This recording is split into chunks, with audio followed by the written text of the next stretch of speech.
Hey guys, welcome back to my channel. If you're new, my name is Maiira, and today I'm going to be showing you how to make this very delicious yet simple pozole. This can be eaten for breakfast, lunch, or dinner.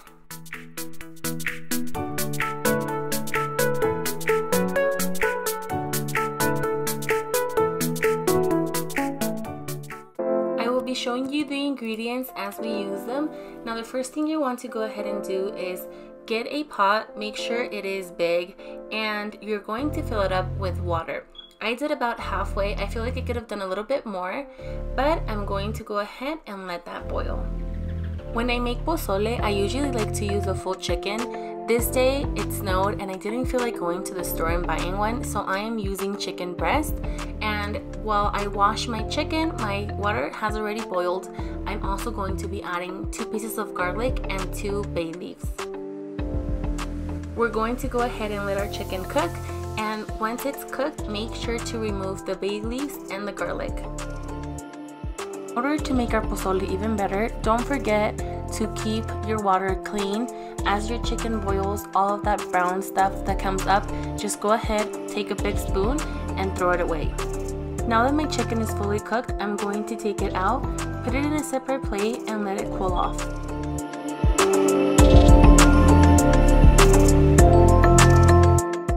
Once you removed all of the chicken, please make sure to leave the stove on. I'm leaving it at a medium heat, and we're still going to be using this, so we need it to be hot. I'm going to be using hominy. I actually purchased this at Sam's. It's about $3, and you can also find it at Walmart in the Hispanic section or any local grocery store. They pretty much have them everywhere, and they give you a really nice recipe for pozole. They have a green one and a white one. Today we're doing the red one. If any of you make pozole a different way, I would love to know what you do and what you add. Please leave a comment down below. When using hominy, I like to actually rinse mine because I always feel like it has a little bit of a residue at the bottom, and I'll show you once I open it what I'm talking about.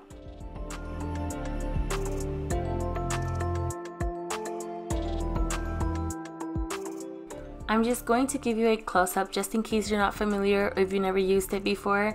They use this for menudo and of course pozole, but I'm going to use a strainer and remove all of the water that it has. You're not going to need it, so you don't need to save it. Here's the residue that I was talking about. I feel like it clumps it up, so I'm going to rinse it. It is a lot, so what I like to do is kind of move it around. I find it a little bit hard because it's so heavy, so I do the top section, move it as much as I can and then pour it on a bowl and then keep doing the same thing over and over again until I feel it's clean. Now for our next step, I'm going to take some chicken broth and put it in a separate pot. Now you don't have to use the chicken broth. You can go ahead and use regular water, but I like to use it because it's already hot and I don't have to wait for it to boil. And I'm also going to be using canor, which I'll leave it down below. It's pretty much chicken broth flavoring, but this is going to make a huge difference. This is going to give it the taste, so add as much as you want to. I start with half a cup and then I taste it. This time around I felt like I needed a full cup, so I went ahead and added that much. Now it's time to add the hominy into our chicken broth. Now going back to the chicken broth that I had separated and placed in a separate pot, now I'm going to go ahead and turn it on to a medium heat, and I'm going to be getting some chile guajillo. These can also be found at Walmart. I usually say Walmart because it is the closest and we usually all have one near our house, but I'm going to be using about 7 or 8 of these chile guajillos. Now before we put them in, let me go ahead and show you how I clean them. I like to place the chile guajillos in a bowl while I clean them because they have a bunch of seeds inside and they tend to get all over the place. In case you've never seen these before, these are dried, so they tend to break sometimes, and what I'm doing here is just taking 2 halves and making it one. Right now, I'm just trying to take all of the seeds out. If you wear contacts, definitely wear some gloves. I didn't this day, and my eye definitely felt it that night.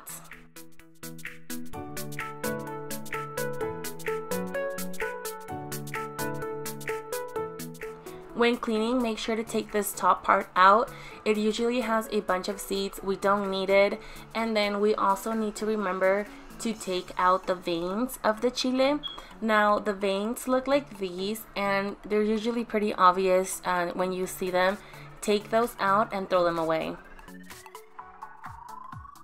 Now that everything is clean, we're going back to the pot that we had separated the chicken broth, and we're going to add these to it.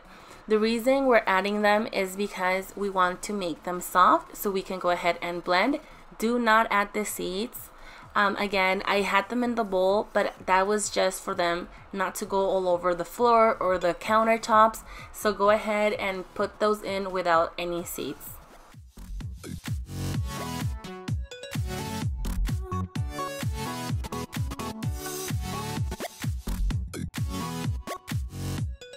While we wait for the chile guajillo to soften, we're going to take our chicken, remove all of the unnecessary things out, leave these in big chunks, because if you leave them in small ones, they will dissolve and go all over the place. The chile guajillos are now ready. Now this is the moment I like to wait to actually add the chicken back to the pot. I don't like to leave it in there for unnecessary time because it will just end up dissolving again. So I'm pouring it back into the original pot, mixing it in with the hominy.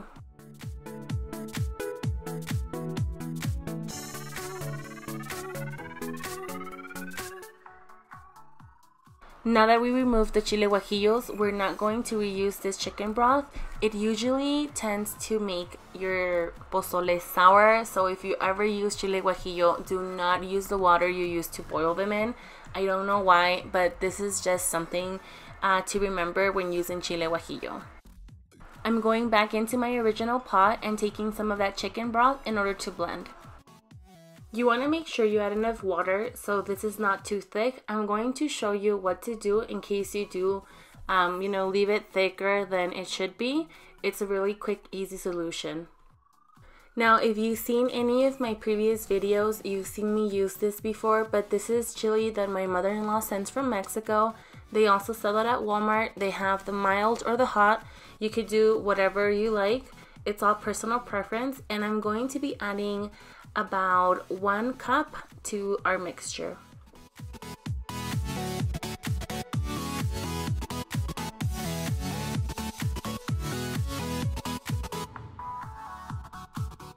This step that I'm about to show you, you need to do it whether or not your liquid is thick. The reason you need to do this step is because the chile guajillo has really thick skin, and you can't pour it on there because it will not taste good. You can actually see it, and you don't want that in your pozole. So what you could do is put it on a strainer, grab some of the chicken broth, pour it on top, and then mix it with a spoon until all you have left is just the skin.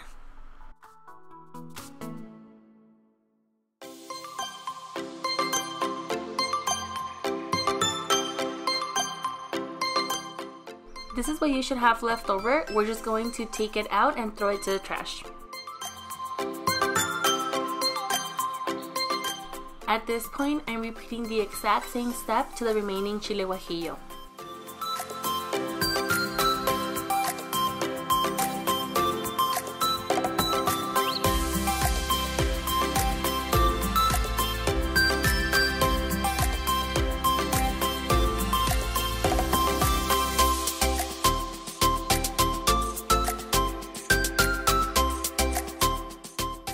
At this point, we're just about done. I'm just going to go ahead and stir it, leave it in there for about 4 to 5 minutes, and then you can turn it off and you're good to eat.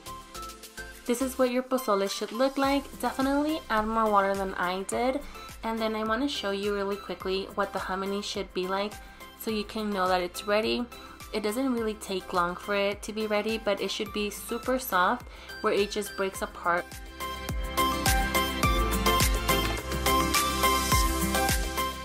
Pozole is served with radishes and cabbage. Now, I'm not a big fan of cabbage. It usually makes me feel really bloated, as well as the radishes, so I add very little to mine, and then I replace my cabbage with the lettuce. You need to cut your radishes into little cubes in order to serve them. I like to put them on a plate so everyone can just grab as much as they want.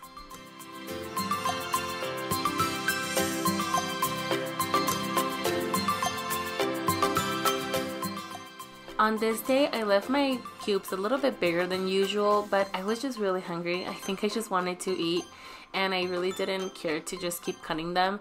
And then I'm also going to cut my lettuce, and I'm going to cut this into small chunks so you can actually grab it with the spoon when you eat it. And again, I like to put this on a plate so people can grab as much as they want. If I have people over, I usually do cabbage and lettuce, and then if they want to like mix and match or just get one or the other, they can go ahead and do so.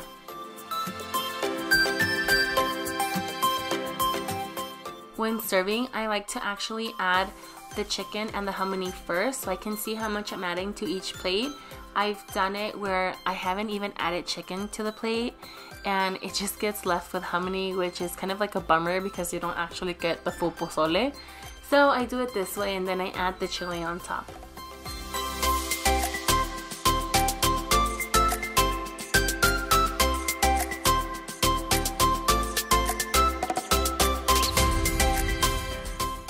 Pozole is usually eaten with telera or bolillo bread, but I decided to use this French bread because I wasn't sure what day I was actually going to make it, and it actually ended up being pretty nice because it was fresh right when I made it, and we actually felt like we got it just from the bakery. To give your pozole that finishing touch, you need to add lime. I feel like lime makes such a difference to your pozole. I won't eat it without it, so try it. Definitely let me know what you think, and I will assure you, you will not want it without it either. But that is it for this video. Thank you so much for watching, and don't forget to subscribe.